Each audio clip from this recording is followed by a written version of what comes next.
Good morning అండి. నిన్నంతా కూడా మనము వరలక్ష్మి వ్రతం పొద్దున్నుంచి సాయంత్రం వరకు కూడా మనం అదే సంతోషంలో, అదే వ్రతంలో మనం ఉండిపోయాం కదా! వాయినాలు ఇచ్చుకుంటా, వాయినాలు పుచ్చుకుంటా. సో, ఈరోజు మార్నింగే అమ్మవారికి వాటర్‌లో ఒత్తిరేడు పుల్లనేది వేసి డోర్స్ క్లోజ్ చేసేయాలండి. లైక్ అమ్మవారికి మొహం కడుక్కుంటున్నట్టుగా వాటర్ పెట్టినట్టనమాట అండి ఇది.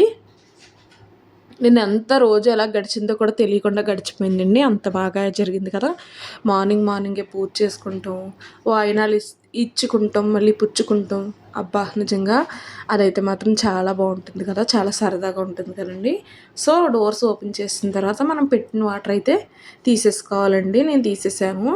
తర్వాత నెక్స్ట్ మళ్ళీ అమ్మవారికి ఆకు వేసి నైవేద్యం పెట్టుకోవాలండి. నేనైతే పరమాన్నం పెట్టానండి అమ్మవారికి నైవేద్యం. మళ్ళీ పూలతో అలంకరించేసుకుని, అమ్మ చల్లని తల్లి, చక్కని తల్లి అందరినీ కూడా చల్లగా చూడు, మళ్ళీ వచ్చే సంవత్సరం ఇలాగే వైభవంగా జరుపుకుంటావమ్మా నీ వ్రతం అని దండం పెట్టుకుని అమ్మవారి కలశం అనేది మనం కదుపుకోవాలండి. సో, ఇక్కడ మళ్ళీ మనం మామూలుగానే అగరబత్తులు, నైవేద్యం పెట్టి పూజ ఎలా చేసుకుంటాం అలాగే చేసేసుకోవాలండి పూజ అయితే.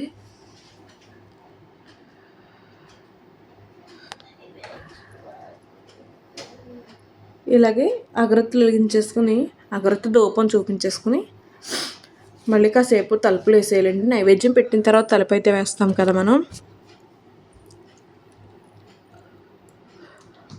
మళ్ళీ నిన్న సాయంత్రం మనం గుడికి వెళ్తాం. మీరు ఎవరన్నా వెళ్ళారా గుడికి? మేమైతే చాలామంది ఇక్కడైతే గుడికి అయితే వెళ్తారు.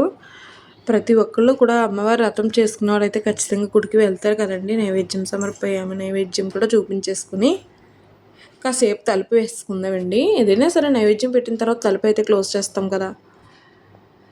సో, తలుపు అనేది తీసేసుకుని అమ్మవారి కలశం అనేది కదుపుకుంటామండి. మనసులో సంకల్పం చెప్పుకుంటూ కదుపుకుంటమే. చూసారు కదా! నాకైతే చాలా బాధ అనిపించిందండి అమ్మవారిని కలిపేటప్పుడు. సో, మీ ఇంట్లో కూడా ఇలాగే జరిగిందండి వ్రతం. మీ ఇంట్లో ఎలా జరిగిందో కామెంట్ చేయండి. నా వీడియో కనుక నచ్చినట్లయితే ప్లీజ్ సబ్స్క్రైబ్ చేసుకోండి.